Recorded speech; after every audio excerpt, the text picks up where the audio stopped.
अस्सलामुअलैकुम दोस्तों, मेरा नाम है अब्दुल और आज मैं आपको बताने वाला हूँ मेरे और मेरे भाई की हॉकी कार्ड की कलेक्शन हम दोनों ने कलेक्ट किया है।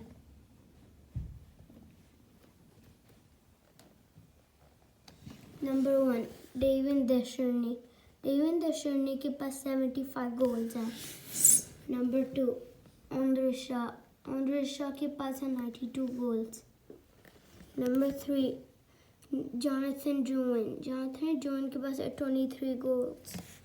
Number 4, Jeff Carter के पास 352 goals हैं.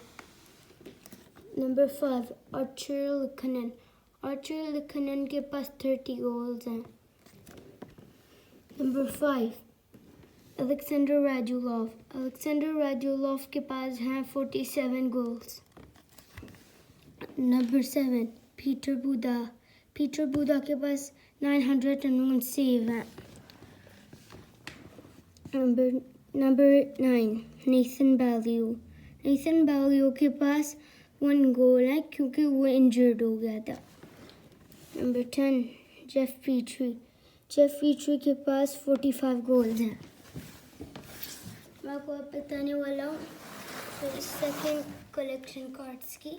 मैंने टीम्स के लोगो ट्राई किए थे डिज़ाइन करने में, पर और ये सारे मैं आपको दूसरी वीडियो में दिखाऊंगा.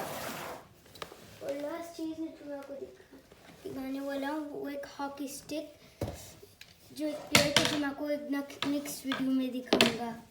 सब्सक्राइब करें, लाइक करें, शेयर करें अपने बहन भाइयों के साथ, आपकी फैमिली के साथ. अल्लाह हाफिज़.